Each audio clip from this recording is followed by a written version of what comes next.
नमस्कार, मैं डॉक्टर राशि Mishra Shivani hospital and IVF Kanpur से और कुसुम आईवीएफ छिंदवाड़ा से। फीमेल अवेयरनेस सीरीज को आगे बढ़ाते हुए आज हम जिस बारे में बात करने वाले हैं वो है एक्टोपिक प्रेगनेंसी।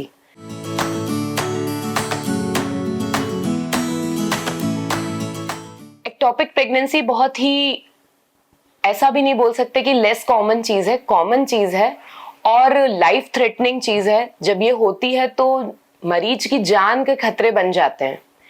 एक्टोपिक प्रेगनेंसी होती क्या है? एक्टोपिक वर्ड का मीनिंग है एबनॉर्मल प्लेस, जहां जो चीज होनी चाहिए वहां ना होके कहीं और हो। Pregnancy, ectopic pregnancy means pregnancy को जहां सामान्यतः मिलना चाहिए, मतलब कि गर्भाशय के अंदर, वहां ना होके उसका कहीं और होना। ये कहीं भी हो सकती है। इसकी लोकेशन सबसे कॉमनली ट्यूब्स में हो सकती है, जो 2 फेलोपियन ट्यूब्स होती हैं उसमें। ओवरीज में हो सकती है, सर्वाइकल प्रेगनेंसी हो सकती है, जो यूट्रस का माउथ होता है उसकी तरफ प्रेगनेंसी यदि बढ़े तो, या पेरिटोनियल प्रेगनेंसी मतलब एब्डोमिनल पेट के अंदर की सतह में होने वाली प्रेगनेंसी।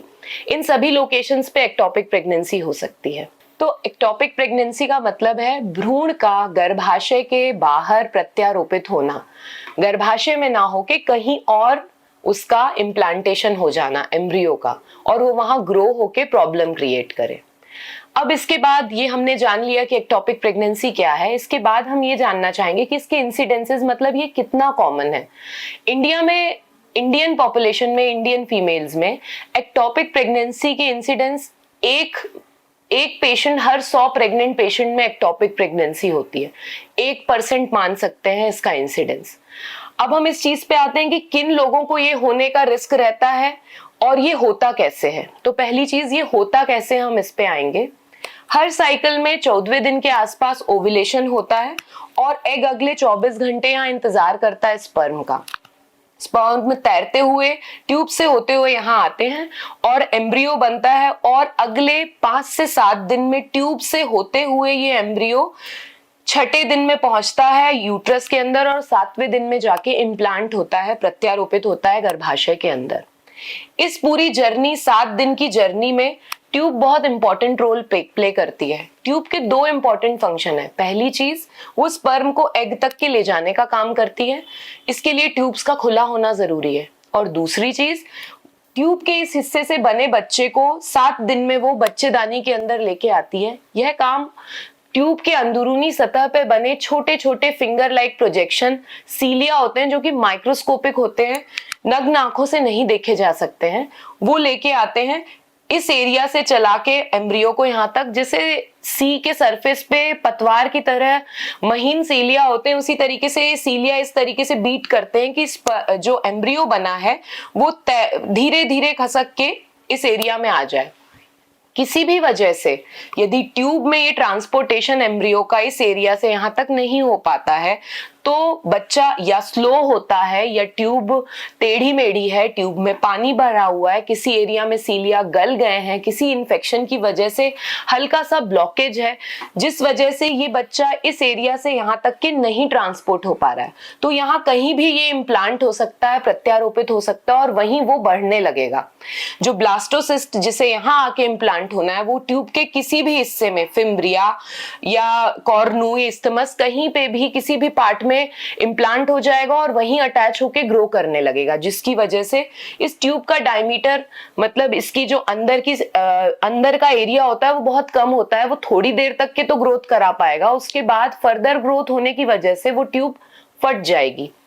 और इसी तरीके से पेरिटोनियल इम्प्लांटेशन भी हो सकता है। और दूसरी चीज, सर्वाइकल प्रेगनेंसी, यदि यूट्रस के अंदर बच्चा आके निचले हिस्से में जाके इम्प्लांट हो और वो यूट्रस के माउथ की तरफ ग्रो होने लगे, मतलब यूट्रस की कैविटी के अंदर नहीं, यूट्रस के माउथ में ग्रो होने लगे, तो इसे सर्वाइकल प्रेगनेंसी कहते हैं। इस तरीके से एक चौथी ओवेरियन प्रेगनेंसी भी होती है, जिसमें बच्चा यहाँ से ट्रांसपोर्ट ही ना होके ओवरी में ही ग्रो करने लगता है। तो इस तरीके से एक्टोपिक प्रेगनेंसी इन चारों जगहों पे हो सकती है।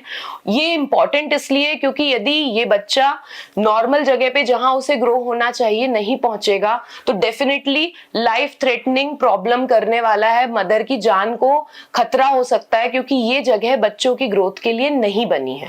तो यदि ट्यूब्स डैमेज है, उनमें स्वेलिंग है, सीलिया लॉस हो चुके हैं, वो मुड़ी हुई हैं या उनके अंदर पानी का कलेक्शन है जिसे हाइड्रोसाल्फिंग्स कहते हैं, किसी भी तरीके की डैमेज ट्यूब में ये एक्टोपिक प्रेगनेंसी हो सकती है। दूसरी चीज, यदि यूट्रस के अंदर कोई पर्दा जिसको बोलते हैं सेप्टम या यूट्रस के अंदर कोई डिवाइस डली हुई है, कॉपर्टी डली हुई है, ऐसे केस में भी पेशेंट को एक्टोपिक प्रेगनेंसी हो सकती है। यूट्रस में प्रेगनेंसी नहीं होगी, इसके बजाय दूसरी जगह बच्चा इम्प्लांट हो सकता है और एक्टोपिक प्रेगनेंसी हो सकती है। एक्टोपिक प्रेगनेंसी डैमेज ट्यूब्स में होना है तो सबसे कॉमन ट्यूब का डैमेज, देखिए एक चीज समझना बहुत जरूरी है, ट्यूब बाय बर्थ नहीं डैमेज होती हैं।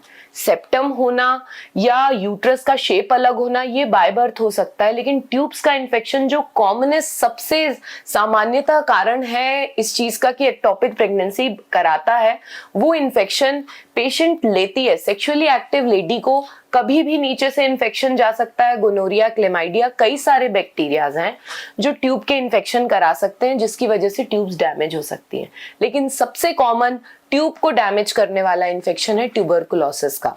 ट्यूबरकुलोसिस का फर्स्ट फेवरेट टीबी के बैक्टीरिया का ऑर्गन है लंग, सेकेंड कॉमन वो एब्डोमेन में हो सकता है। तो एब्डोमिनल ट्यूबरकुलोसिस जिसे कॉक्स एब्डोमेन कहते हैं, इसमें ओवरी, ट्यूब्स और यूट्रस भी इन्वॉल्व होता है जिसमें ट्यूब्स बहुत बुरी तरह से डैमेज हो जाती हैं और इस तरीके की एक्टोपिक प्रेगनेंसी के साथ में पेशेंट प्रेजेंट करता है। पेशेंट को बहुत रिस्क रहता है एक्टोपिक प्रेगनेंसी होने का।